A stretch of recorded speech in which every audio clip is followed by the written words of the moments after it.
I don't think I've ever felt as bad in my life as I have in the past 2 weeks. In terms of my emotional experience, the past 2 weeks have been really, really, really horrible. And I felt so tender and anxious, angry, sad, lonely, all of the good feelings you don't really want to have. And at the same time, I've experienced a closeness to myself that is also stronger than I've ever sensed before. And there's this weird sense of pressure from my surroundings to feel good. And I can see myself starting to worry because I'm feeling bad, mostly because other people worry about me when I'm feeling bad. Because I, in fact, don't really care that much if I feel good or bad. And of course, it's not nice to have a shitty emotional experience. You want to get out, and the mind tries to find ways to escape that experience. But at the same time, I have a huge capacity to hold pain and to hold all of these emotions and to even hold depression and the heaviness and all of the doubt and the fear.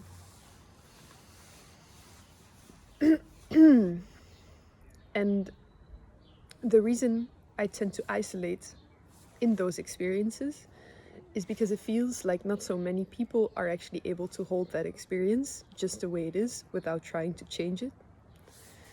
And even today I had this conversation with my sister where she's like, how are you going to get out of that pit you're in? I'm just like, it's just gonna happen. I know that it's just going to happen. If I allow my experience to be what it is, then eventually I will also rise and start feeling better again. But then they recommend me to go to a psychologist. And actually, I did so for the first time in my life today. I went to a psychologist. I thought, why not just see what that experience brings me?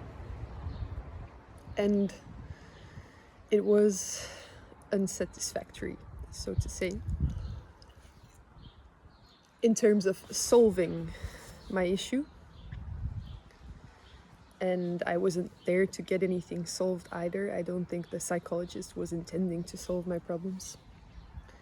But it more so felt like that is not at all the way to go for me in terms of managing or just being with myself. It doesn't make sense for me to sit in front of someone and talk about what I'm feeling. I feel blocked and anxious when I have to talk it through, and when I have to verbalize, and when I have to make it rational. So what I would like to do is just curl up and sit there with my eyes closed and physically embody and express what it is that I'm feeling. And I also did that for some time, like putting my hands on my heart, just closing my eyes, getting into my own space.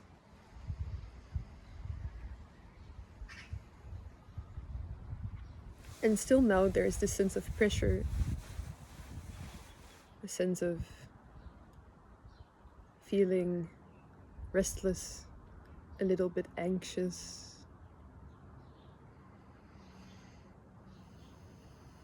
a little bit on the spot because I'm making a video about this experience.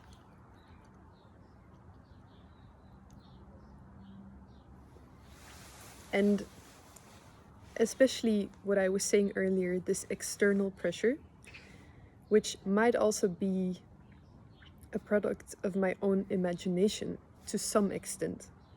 The perception that other people want me to feel good. But it is something that is that I can derive from their behaviors as well.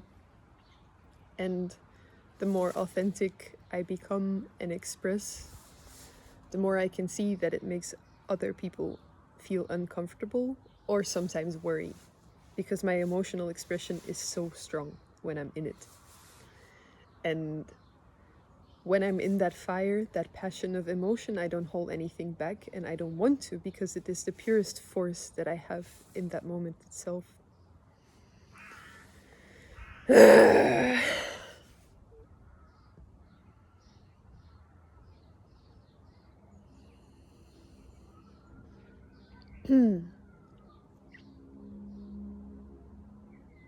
And it even makes me feel sad and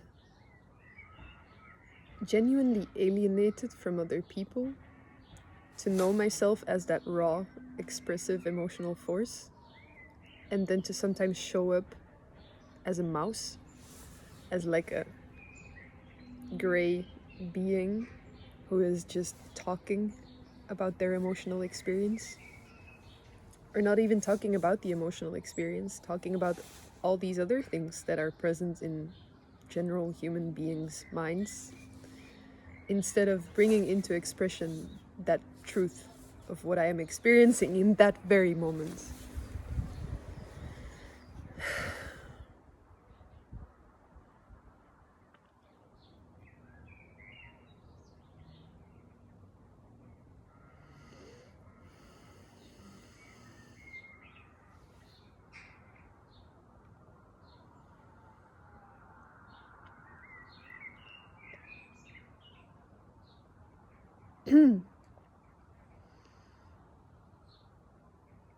And this is also very present in the spiritual discovery or pursuits. This aim to be feeling well. And even the perception that I'm not allowed to express myself, if that is not the case.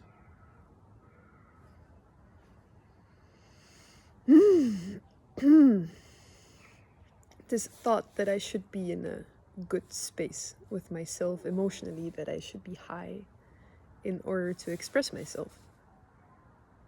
That is just bullshit.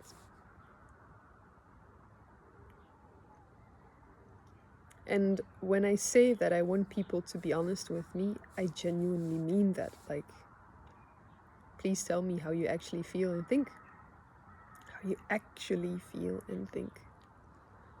And I'm afraid that this is a high demand. Or what are the words? That it is putting the bar quite high to expect that from people. Because it means in the first place you have to be attuned to how you feel. You have to know how you feel. And if your system is energetically aware, if you have awareness in your system through practicing meditation or anything that brings your attention into your body with the sole purpose of observing, then you grow this ability to know what is going on in yourself. You grow the ability to know your emotions, your sensations, your energetic state, your nervous system. So if you have that in the first place, that's one thing. Then being able to express this authentically, genuinely share how you feel, how you are. And it doesn't always need to be verbalized, but it can just be the honest embodiment of how you feel by making a noise, putting yourself in a certain posture, whatever it may be. And these two assets, one, actually feeling yourself, stop running away, stop seeking the distractions that are so all around us in every moment present. Stop filling yourself, filling that void with these distractions, and be present with the actual feeling state of your experience, and then communicating this in one way or another authentically. Even more scary. At least on my side, that's the scary part, because I'm good at feeling myself. And when I was sitting there with a psychologist, I think like 1/3 of the conversation, I was sitting there with my eyes closed in my own space, just attuning to what I'm feeling. Because the translation from everything that is going on inside of me into words, it's a huge step. And in times of high energy, it's easy to make that translation. It kind of happens naturally. But when we're in a state of confusion or doubt or fear, or there is some sense of restriction and it doesn't feel good, and the mind is like getting lost in the stories about everything that we're experiencing, the translation is work. It requires work to pull out a sentence from your mind that is understandable to someone else. To even create a perspective on your own emotion, it requires that we go outside and then mentalize it and then are able to somehow give it to someone else as a piece of information, a puzzle piece in the story of who we are. And I feel that this movement just doesn't hold up in terms of creating well-being for a human being who is deeply emotional. At least it doesn't hold up for me. It just requires so much effort. And when we're already engaged in trying to clear the mind space a little bit so that there is space to actually feel, then that movement of trying to translate just becomes too much. And sadly, that is the movement that we are considering as connection, emotional connection nowadays amongst people. The ability to mentalize and verbalize what you feel, instead of just being the raw emotion, which is considered a little bit insane and a little bit too crazy, or a little bit scary, because a person who observes a raw emotion in someone else that is not yet verbalized or mentalized has no secure tools of making an interpretation out of it. So if we're attuned to each other, we know each other, and there's a deep trust in our heart connections, in the heartstrings, in the fact that whatever this human being is currently expressing as our relationship is one of trust, and we stay in connection, and we know that there is a deeper source uniting all of us, and a deeper source that allows for these expressions to come up and fulfill a certain purpose and transform and change us. If we're on that level of reality, of trust with reality, then it's fine to see something that is extremely expressive and extremely powerful and in a sense disruptive without a given interpretation. Pure form, pure emotion, raw power.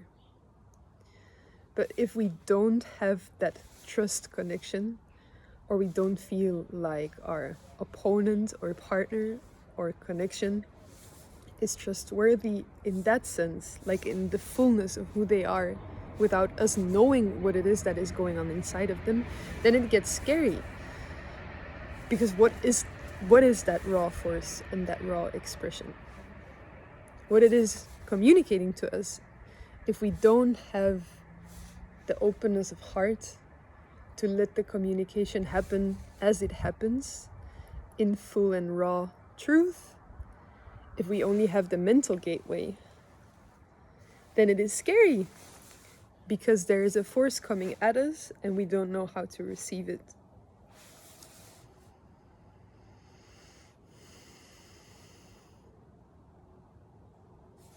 Pause.